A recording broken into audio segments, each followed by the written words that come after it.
Rash media நண்பர்களுக்கு வணக்கம். நம்மளோட பிக் பாஸ் நிகழ்ச்சியை பொறுத்தவரை இப்ப லைவ் ஸ்ட்ரீம்ல 2வது ப்ரோமோல காட்டின சண்டை எல்லாமே நடந்து முடிஞ்சிருச்சு அப்படியே சொல்லலாம். இந்த சண்டையை பொறுத்தவரை விஷால தாறுமாறா ஜாக்லின் கிழிச்சு எடுக்கிறாங்க.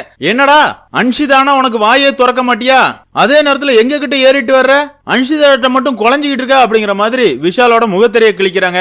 இன்னொரு சைட் பார்த்தோம் அப்படின்னா ஜெஃப்ரிய மாதிரி ஒரு கேடுகட்ட போட்டியாளரை பார்த்திருக்க முடியாது அப்படிங்கிற அளவுக்கு ஜெஃப்ரியோட கேம் பிளே இருக்குது. பண்ற தப்பெல்லாம் பண்ணிட்டு இப்ப என்ன பண்ணுவீங்க, நீங்க சொன்னீங்கல்ல நான் திருத்திக்கிட்டோம்ல, திரும்ப எல்லாம் ஏறிட்டு வராதீங்க அப்படிங்கிற மாதிரி ரொம்பவே ரூடா நடந்துகிட்டு இருக்கான். வயசு வித்தியாசம் எல்லாம் பாக்கலங்க, ரஞ்சித்தையே கேவலமா தான் பேசிட்டு இருக்கேன் இந்த ஜெஃப்ரி. இப்படிப்பட்ட கேவலமான போட்டியாளருக்கு எதுக்காக வீக்கெண்ட்ல வர்ற விஜய் சேதுபதி சொம்பு தூக்குறாரு அப்படிங்கிறது நமக்கு புரியவே மாட்டேங்குது. இவனெல்லாம் ராணவை எப்ப குத்துனானோ அப்பமே ரெட் கார்டு கொடுத்து வெளியே அனுப்பி இருக்கணும். அதை விட்டுட்டு இன்னும் பிக் பாஸ் வீட்டுக்குள்ள வச்சு கேமையே முழுக்க கெடுத்துக்கிட்டு இருக்காங்க. அதுலயும் குறிப்பா ஜெஃப்ரி, அன்ஷிதா, பவித்ரா இந்த 3 பேர் இருக்கிற அணி படு கேவலமா கேம் ஆடுறாங்க. அதாவது இந்த டாஸ்க பொறுத்தளவுல கன்வேயர் பெல்ட்ல செங்கல் வர்ற நேரத்துல குடுக்கப்படுற ரெட் லைனுக்கு வெளியே இருந்துதான் செங்கல் எடுக்கணும். ஆனா இந்த டீமை பொறுத்தளவுல எல்லா வாட்டியுமே ரெட் லைனுக்குள்ள நின்று தான் எடுக்கிறாங்க. பதட்டத்துல பல பேர் கால் மாதிரி ரெட் லைனுக்குள்ள வச்சுக்கிறாங்க. இருந்தாலும் மத்தவங்க சொல்லும் போது காலை விலக்கி மறுபடியும் ரூல்ஸ் தகுந்தாப்புல விளையாடுறாங்க. ஆனா இந்த டீமை பொறுத்தளவு நாங்க அப்படிதான் விளையாடுவோம், இப்ப என்ன பண்ணுவேன் அப்படிங்கிற மாதிரி முழுக்க ரூல் பிரேக் பண்றாங்க.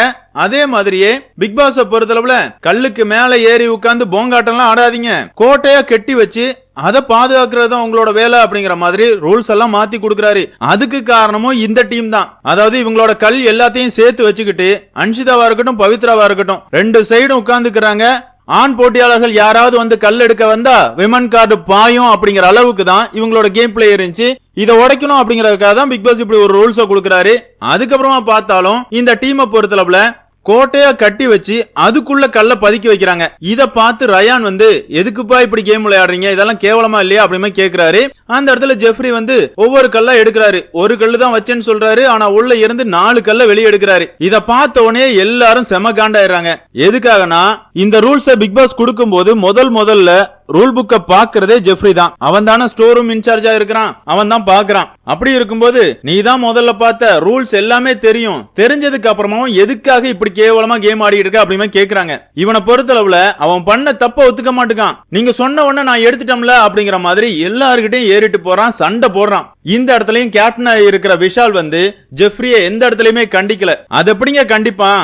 இந்த விஷாலா இருக்கட்டும், அருணா இருக்கட்டும், சௌந்தர்யாவா இருக்கட்டும், இந்த 3 பேருமே அந்த அணி கூட கூட்டணி சேர்ந்து தானே விளையாண்டுட்டு இருக்காங்க. அதனால இந்த அணில இருந்து பேசுற யாருக்கு எதிராகவும் விஷால் வாய் திறக்கவே மாட்டுக்கான். அதே நேரத்துல இவங்க பண்ற தவறுகளை சுட்டி காட்டுற முத்துக்குமார்னா இருக்கட்டும், ரயானா இருக்கட்டும், ஜாக்லினா இருக்கட்டும், இவங்கள ஸ்டாப் பண்றாரு விஷால். இத பார்த்த உடனே ஜாக்லின் செம காண்டாயிடுறாங்க. நீ என்னடா எங்களை மட்டும் அடக்கிட்டு இருக்க, அன்ஷிதா ஜெஃப்ரி எல்லாம் பேசும்போது வாய் திறக்க மாட்டுக்க அப்படிங்கிற மாதிரி சொல்றாங்க. அந்த இடத்துல அன்ஷிதாவை பொறுத்தளவுல என்னமோ சொர்ணாக்கா மாதிரி சண்டைக்கு போதுங்க.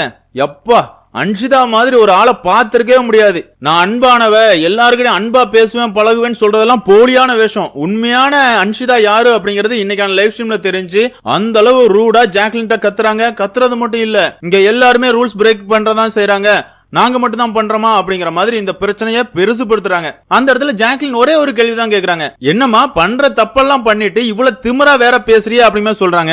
இருந்தாலும் அன்ஷிதாவை பொறுத்தவரை விடாம கத்திக்கிட்டே இருக்கிறாங்க. பாக்குற நமக்கெல்லாம் செம்ம இரிட்டேட் ஆச்சு அப்படின்னு சொல்லலாம். ஒரு கட்டத்துல கேப்டன் எப்ப உங்க டீம்ல இருக்கிறவங்கள வாய மூட சொல்லுங்கப்பா அப்படின்னு சொல்றாரு. எதுக்குன்னா கேப்டனால முடியல.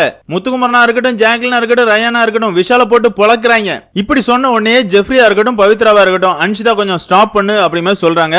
இருந்தாலும் அந்த இடத்துல அன்ஷிதா விடாம பேசிட்டே இருக்கிறாங்க. உடனே பவித்ராவை பொறுத்தளவுல வாய மூடு அப்படிங்கிற வார்த்தையை சொல்றாங்க. இவ்வளவுதாங்க சொன்னாங்க. அன்ஷிதா பிடிச்சுக்கிட்டாங்க. நீ எப்படி என்ன வாய மூடுன்னு சொல்லலான்னு 100 தடவை இவங்க இந்த வார்த்தையை பயன்படுத்திருப்பாங்க. கிடந்து நாய் மாதிரி தான் கத்திக்கிட்டு இருக்காங்க. பவித்ரா நாய் மாதிரி மாறி ஜாக்லின கடிக்க வேற செஞ்சிருக்காங்க. இந்த இடத்துல அன்ஷிதா நாய் மாதிரி குறைச்சுக்கிட்டே இருக்காங்க. ஜெஃப்ரியை பொறுத்தளவுல எங்க டீமுக்குள்ள தனிப்பட்ட பகையெல்லாம் வெளியே வந்துருச்சுப்பா, சண்டை போட்டுக்கிட்டு இருக்காங்கப்பா, என்னால ஒண்ணுமே கண்ட்ரோல் பண்ண முடியாது அப்படின்னு அவன் நின்னுகிட்டு இருக்கான். இன்னொரு சைட் பார்த்தோம் அப்படின்னா ஜாக்லினா இருக்கட்டும், ரயானா இருக்கட்டும், விஷால போட்டு பொழந்துகிட்டு இருக்காங்க. லேய் என்னடா அன்ஷிதா இவ்வளவு காட்டு கத்துறா, அந்த நேரத்துல ஸ்டாப் பண்ண மாட்டுக்க. இந்த இடத்துல அன்ஷிதாவும் பவித்ராவும் சண்டை போடும் போது கூட பவித்ரா கிட்ட கத்துற, ஆனா அன்ஷிதா கிட்ட ரொம்பவே சாஃப்டா பேசுற. ஒரு கேப்டனா நீ நடந்துக்கிறது தப்பு அப்படிங்கிற மாதிரி ஜாக்லின், ரயான், முத்துக்குமரன் 3 பேருமே சொல்றாங்க.